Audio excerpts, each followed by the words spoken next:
Hello everyone and welcome to today's online class for class 11. Now we know that electrons are permitted to revolve around the positively charged nucleus in permitted energy levels. Each permitted energy levels are designated with a certain numerical numbers. Like the first energy level is designated as 1, the second energy level is designated as 2, the third energy level is designated as 3, and the fourth energy level is designated as 4, and so on. This designated number to assigned number to designate the energy levels are termed as principal quantum number and is designated as N.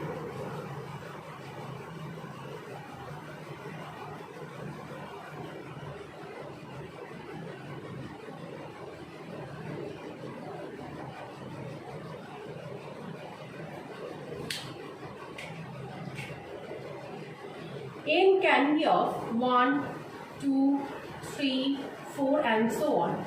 Each of them represents a permitted energy level in which the electron is permitted to resolve around the positively charged nucleus.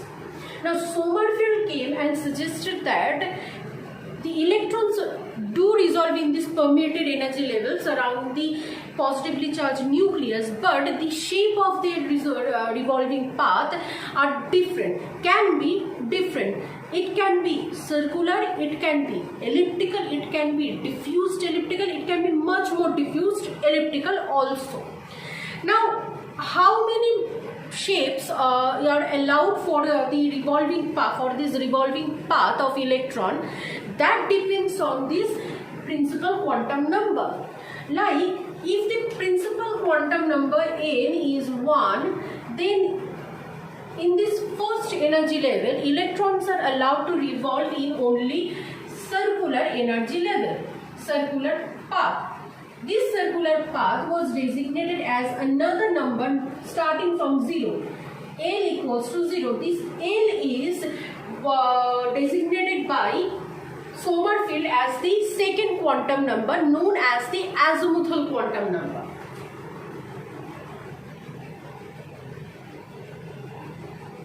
Now, if n was 4, like for the fourth energy level, Sommerfeld said that as the principal quantum number is 4, the fourth energy level, the permitted shape for the revolving pathway of electron is 4 types.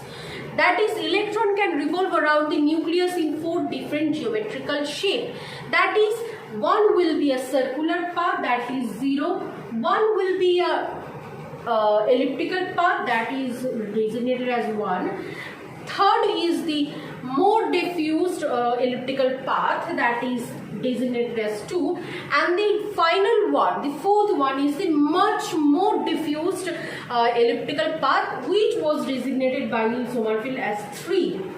So Sommerfeld said that the number of shapes of the pathway that are permitted in a particular energy level will be equal to the principal quantum number of that particular energy level, and the number of each permitted shape will start from 0 to that principal quantum number. Like for fourth energy level, there are 4 permitted pathway, and the designation of each shape of the path is designated starting from 0 to n, that is 0 to 4, that is n minus 1, that is 0 to n minus 1, n is 4, 4 minus 1, 3, 0 to 3, that is 0, 1, 2 and 3.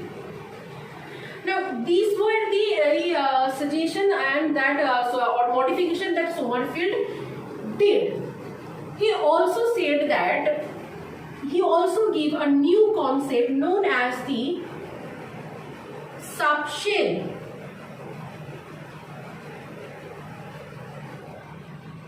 He said that each energy level, each permitted energy levels are each shells. That is, the first permitted energy level is the first shape, and the fourth energy level are the 4 shell.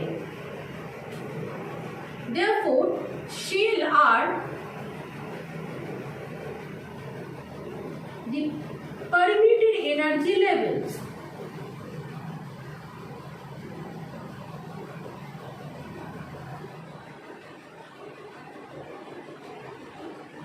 Which were designated as the principal quantum number. And each principal quantum number and in each permitted energy level, the subshells are reside, which were designated by the azimuthal quantum number L. So in this term, you can say that in the first shell, in the first energy level, the subshell number is only 1. That is, the permitted shape of the path of electron revolution is only 1, that is circular.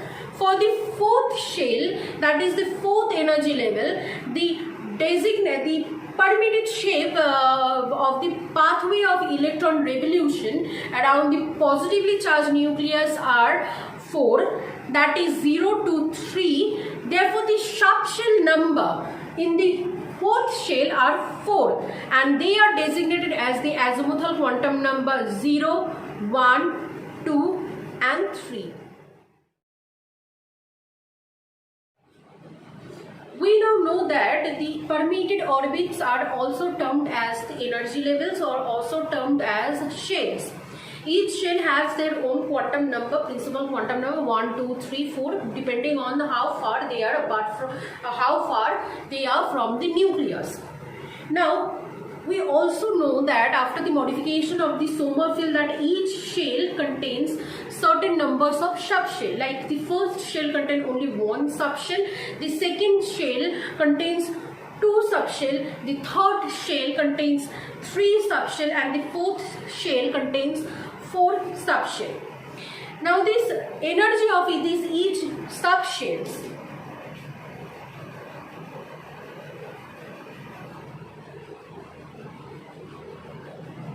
energy of shell depends on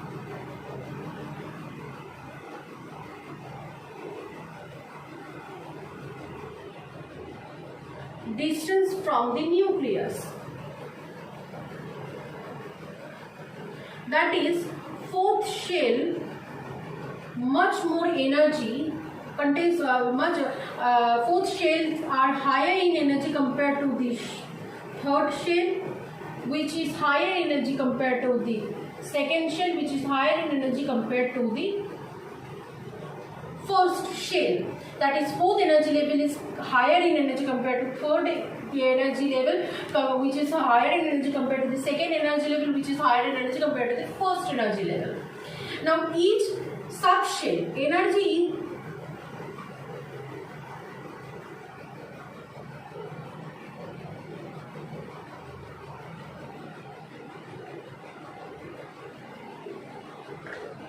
difference between the subshells are extremely small.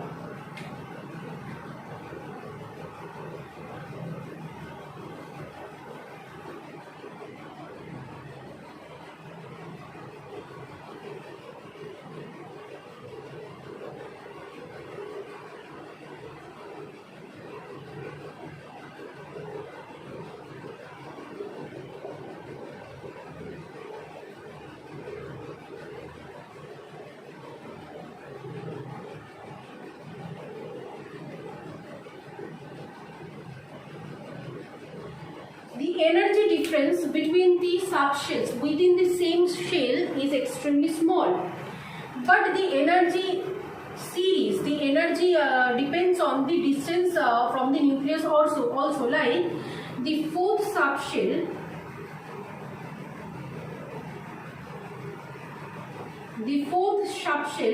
L equals to 3 have higher energy compared to the third subshell,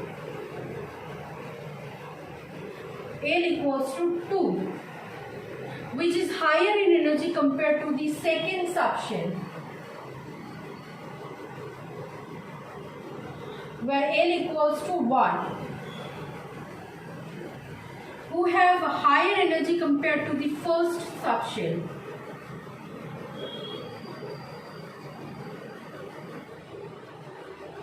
L for this is 0.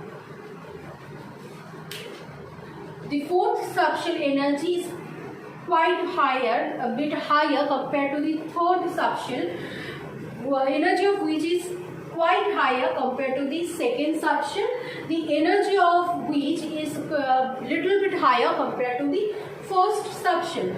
But in the case for this energy difference between the shell, which is comparatively quite a bit high amount, the energy difference between the shells, like for energy difference between the first and second cell is quite high compared to quite high. Energy difference between the first and fourth subshell is extremely high, but not in the case for the subshells. The energy difference between the subshells are not that much of extremely high. It's just a little bit high, a little bit higher or lower in comparison. The comparative values are that the fourth subshell is higher compared to the third, compared to the second, compared to the fourth. They are designated as quantum numbers are also there. So this is the energy level difference value. So the fine structure of the hydrogen atom that we were getting depends on this energy level of these subshells. The fine structure of the hydrogen atom was explained by Sommerfeld on the basis of this basis of his subshell concept.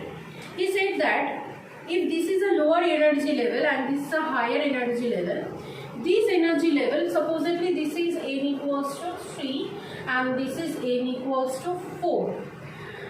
This n equals to 4 energy level comprises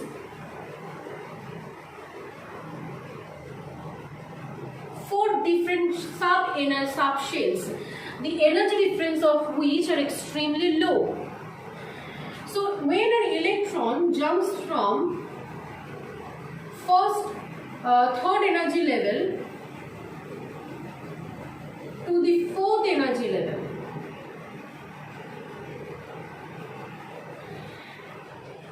first energy level to the fourth energy level.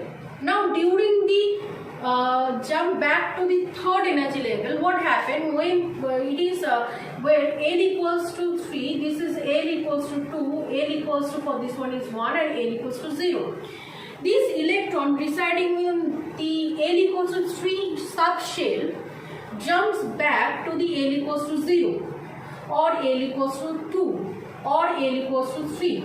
So the jumping of electron from the higher subshell level to the any of the lower subshell level within the subshell gives the fine structure.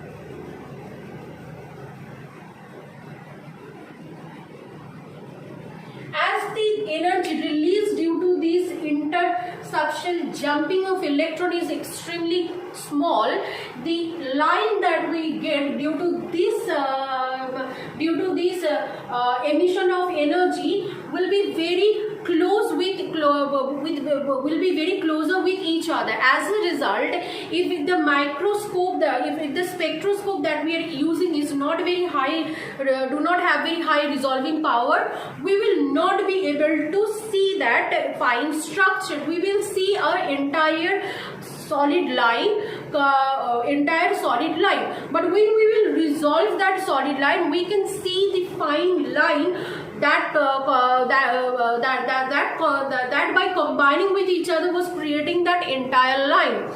That was the fine structure explanation that Sommerfeld did on the basis of his subshell energy levels and electron jumping within the subshell's energy level of within the same shell. Before studying the precessional motion of the electron around the nucleus, we are going to talk about two concepts. The first concept is of the Einstein's relative theory of relativity. Einstein's theory of relativity, this is the equation or the equation, that is m equals to m naught by root over of 1 minus v square by c square, where m naught is the raised mass, m is the mass of moving particle, v is the velocity at which the particle is in motion, and c is the velocity of the light. Now what is this theory? Einstein concluded that after his relativity theory experiment and observation that when a subatomic particle of matter, particle or microscopic particles are in motion with a velocity v, the mass of this particle changes with its velocity. When it is not in motion, the mass that we are getting, that is known as the raised mass. But due to its motion, the velocity of which is represented by v, the mass will have a bit change. This changed mass is represented by the m, mass of a moving particle. This is the relativity theory of Einstein, which says when particle is not in motion, the mass of particle at that instant compared to the mass of the particle when it is in the motion are different, and the masses of these two mass with this velocity is related with this particular equation. Second concept that we are going to talk about is not new for us. It was given by scientist Kepler. He studied the planetary motion around the sun, and he saw that when Earth is furthest away from the sun, the velocity of sun decreases. When it is closer to the sun, the velocity of the sun increases. This thing he suggested in the form of this, that the velocity of a moving particle, when the particle in an elliptical orbit, the velocity will be maximum when it is in the perihelion. Perihelion position is the farthest position from the foci when the particle is moving in an elliptical orbit. And the velocity of the particle will be minimum when the particle is in the aphelion. Perihelion position is the closest to the foci, and aphelion position is the farthest from the foci or the nucleus. So electron, we now know that along with the circular orbit moves in an elliptical orbit. When it is moving in a circular orbit, the velocity of the electron will not change with its position, because from there is no farthest or the farthest possible position for electron or the closer possible position for the electron from the nucleus. All the distance is same. But when it is moving in an elliptical orbit, the electrons sometimes go some instance are at farthest from the nucleus, and at some instance are closest from the nucleus. This concept was then applicable for electronic motion also. So electron, when it is in an elliptical orbit, the velocity of the electron is at maximum when it is in the perihelion. Is maximum when it is in the perihelion, that is the closest to the foci, closest to the nucleus, and it will be minimum when it is at the aphelion, that is the furthest from the nucleus, furthest from the foci.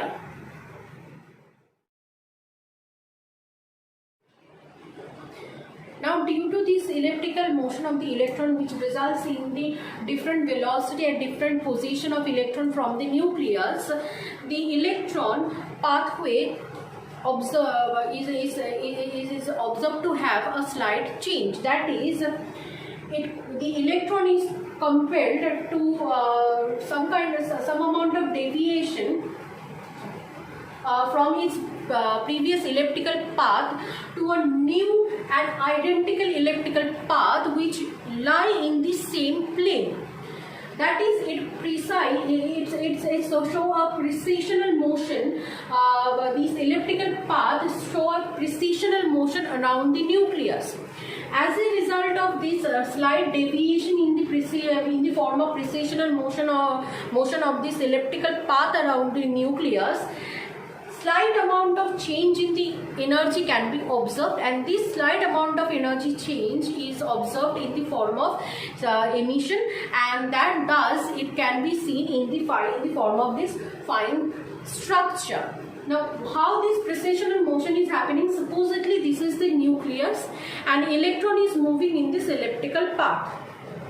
Now, due to the change in the velocity and relative change in the mass, the electron cannot, when it is revert back to its original path, it observes a slight change and deviate from its elliptical path in an identically elliptical path, but a slight deviation from its path.